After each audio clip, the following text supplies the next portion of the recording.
നല്ല സൂപ്പറായിട്ടുണ്ട്. നല്ല രീതിയിലുള്ള അഭിനയവും നല്ല സെറ്റപ്പും. നല്ല ഇത് ശരിക്കും കുട്ടികൾക്ക് വേണ്ടി എന്ന് പറഞ്ഞാൽ എങ്ങനെയുണ്ട് ചേട്ടൻ്റെ കുട്ടിത്വം? കുട്ടികൾക്ക് നല്ല ഫാമിലിക്ക് പറ്റിയ ചിത്രമാണ്. അല്ല, എല്ലാ ഫാമിലികളും വന്ന് കാണേണ്ടതാണ്. അതുപോലെ വിഷ്വൽസ് ഒക്കെ ഒരുക്കി വെക്കാൻ എങ്ങനെയുണ്ട്? നമ്മളൊരു പണ്ടൊരു ഇംഗ്ലീഷ് പടമൊക്കെ കണ്ട ഒരു ഫീൽ കിട്ടും. കണ്ടിട്ടുണ്ട് ആ പടം. അതിനേക്കാളും സെറ്റപ്പാണ്. ഈ ലാലേട്ടന്റെ സംവിധായകൻ എന്നുള്ളൊരു പട്ടം ലാലേട്ടൻ ഫസ്റ്റില് സംവിധാനം ചെയ്തേക്കണല്ലേ. ഇത്രയും സൂപ്പറായിട്ട് കഴിവുള്ള ഒരാളാണ് ലാലേട്ടൻ. നല്ലൊരു വ്യക്തി, എല്ലാ ജനങ്ങൾക്കും ഉപകാരമാണ്. ശരിക്കും എന്ത് തോന്നി സിനിമ കണ്ടിട്ട്? 3D നല്ല രീതിയിൽ 3D നല്ല രീതിയിൽ. കുട്ടിച്ചാത്തൻ സിനിമയൊക്കെ വന്നപ്പോ ആദ്യമായി പോയി കണ്ടതാണ് ഞാൻ. അത് കഴിഞ്ഞിട്ട് പിന്നെ ഒരു ഇംഗ്ലീഷ് വന്നു തോന്നുന്നു, അതും കണ്ടതാണ്. അതിലും സൂപ്പറാണ് ഇത്. ഈ ലാലേട്ടൻ ഒരുപാട് ട്രോളൊക്കെ ചെയ്തതാണല്ല ഈ ട്രെയിലറൊക്കെ ഇറങ്ങിയപ്പോ. അപ്പൊ അതൊക്കെ നോക്കി കണ്ടുമ്പോ സിനിമ കണ്ടപ്പോ എങ്ങനെയുണ്ട്? സിനിമ അതിനേക്കാളും സൂപ്പർ ആയിട്ടുണ്ട്. അപ്പൊ ഈ ട്രോളർമാർക്കൊക്കെ ഒരു അടിയായിരിക്കും ലാലേട്ടന്റെ സിനിമ. തീർച്ചയായിട്ടും നല്ല അഭിനയവും നല്ല സെറ്റപ്പും. ഇനി അടുത്തൊരു സിനിമ കാണാൻ പറ്റും ലാലേട്ടന് സംവിധായകനൊക്കെ ആയിട്ടുള്ളത്? കാണണം, അതാണ് നമ്മുടെ ആഗ്രഹം. എന്തായാലും ക്രിസ്മസ് ആയിട്ട് ഒരു ലാലേട്ടന്റെ വലിയൊരു സംഭവമാണ്. വളരെയധികം സന്തോഷം. എങ്ങനെയുണ്ട്? ഒരു 3D അനുഭവം നമുക്ക് വല്ലപ്പോഴും കിട്ടുന്ന ഒരു അനുഭവമാണ്.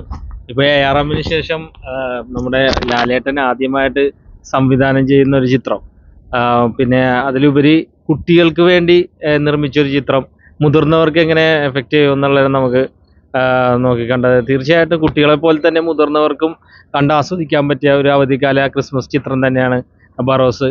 പിന്നെ 3D എഫക്റ്റിൻ്റെ കാര്യം തന്നെയാണ് പറയേണ്ടത്.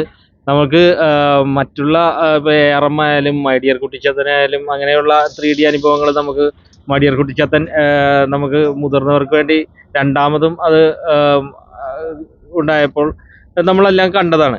തീർച്ചയായിട്ടും ഈ ബറോസ് എന്ന് പറയുന്ന ചിത്രത്തിലേക്ക് പറയുകയാണെങ്കിൽ ഹോളിവുഡ് ലെവലിൽ തന്നെയാണ് നമ്മൾ അതിൻ്റെ റിവ്യൂവും കണ്ടതാണ്. നമ്മുടെ ചെന്നൈയിലൊക്കെ ഇറങ്ങിയ റിവ്യൂ തമിഴ്നാട്ടിലൊക്കെ നല്ല രീതിയിൽ തന്നെ ശ്രദ്ധിക്കപ്പെട്ട്, അപ്പോൾ നമുക്ക് ഒരുപാട് ആകാംക്ഷ തോന്നി തന്നെയാണ് തീർച്ചയായിട്ടും വന്നത്. നല്ല ഒരു വിഷ്വൽ എഫക്റ്റ് തന്നെയായിരുന്നു. ഹോളിവുഡ് സ്റ്റൈലിൽ തന്നെയാണ് സൗണ്ട് എല്ലാം നല്ല ക്വാളിറ്റിയിൽ തന്നെയാണ് ഈ ഒരു ചിത്രം അണിയിച്ചൊരുക്കിയിരിക്കുന്നത്. ലാലേട്ടൻ്റെ അഭിനയ ജീവിതത്തിലെ ഒരു സംവിധായകൻ എന്നുള്ള നിലയിലുള്ള ഒരു നാഴികക്കല്ല് തന്നെയാണ് ഈ ഒരു ചിത്രം. ഇതിലെ എല്ലാ കാസ്റ്റിങ്ങും എല്ലാം നല്ല രീതിയിൽ തന്നെയായിരുന്നു. തീർച്ചയായിട്ടും നല്ലൊരു ചിത്രം തന്നെയാണ് ബറോസ്. ഫസ്റ്റ് ഹാഫ് ഇപ്പോൾ കഴിഞ്ഞു. വിഷ്വൽസ് ഒക്കെ നല്ല പക്കയായിട്ട് ഉപയോഗിച്ചിട്ടുണ്ട്. ഒരു ഇംഗ്ലീഷ് ടച്ച് അതിനകത്ത് കൃത്യമായിട്ട് പുള്ളി ചെയ്തിട്ടുണ്ട്. ഇപ്പോൾ അദ്ദേഹം ചെയ്യാത്ത സിനിമകളില്ല, കഥാപാത്രങ്ങളില്ല. അപ്പോൾ അതിൽ നിന്നൊക്കെ ഒരു വ്യത്യസ്തമാക്കി അദ്ദേഹം എത്രമാത്രം എക്സിക്യൂട്ട് ചെയ്തിട്ടുണ്ടെന്നുള്ളത് നമുക്ക് കാണുമ്പോൾ മനസ്സിലാകും. കാരണം ക്രിസ്മസ് ഒക്കെ ആയിട്ട് ഇപ്പോൾ ഫാമിലി കുട്ടികളെല്ലാവർക്കും ആയിട്ട് വന്ന് എൻജോയ് ചെയ്യാൻ പറ്റുന്ന ഒരു നല്ല സിനിമ അതാണ് അദ്ദേഹം ഒരുക്കി വെച്ചത്. ട്രോളർമാർക്കുള്ള ഒരു മറുപടി ആയിരിക്കും. വെറുതെ നമ്മളൊരു പടം കാണാതെ ട്രോളേണ്ട കാര്യമില്ലല്ലോ. അപ്പോൾ അദ്ദേഹം തന്നെ പറഞ്ഞിട്ടുണ്ട് ഇത് ഓവർ ഹൈപ്പിലൊന്നും വരുന്ന സിനിമയല്ല. പക്ഷെ അത് ഒരുക്കിയിരിക്കുന്നത് നല്ല രസത്തിൽ തന്നെയാണ്. നമ്മളത് അദ്ദേഹത്തിന്റെ ഒരു ലോകമാണ് കേട്ടോ. ആ ലോകത്തിൽ നമ്മൾ ചെന്ന് കഴിഞ്ഞാൽ അടിപൊളിയായിരിക്കും. ലാലേട്ടന്റെ ഒരു ഫാന്റസി ആയിരിക്കുമല്ലോ മൊത്തത്തില്.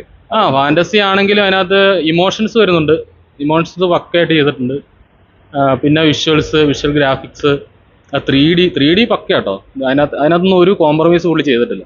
എന്തായാലും മസ്റ്റ് വാച്ചാണ്. കുട്ടികളൊക്കെ എങ്ങനെയുണ്ട്? അഭിനേതാക്കൾ അടിപൊളിയാണ്. ഒരു മെയിൻ കഥാപാത്രം ഉണ്ടല്ലോ, അവരൊക്കെ പക്കയായിട്ട് ചെയ്യിപ്പിച്ചിട്ടുണ്ട്. ലാലേട്ടന്റെ ഡയറക്ഷൻ എങ്ങനെയുണ്ട്? അതാണ് പറഞ്ഞുകൊണ്ടിരുന്നത്. അദ്ദേഹത്തിന്റെ ഒരു ഗിഫ്റ്റ് ആണ് സിനിമ. ക്രിസ്മസിന് ബറോസ് തൂക്കി.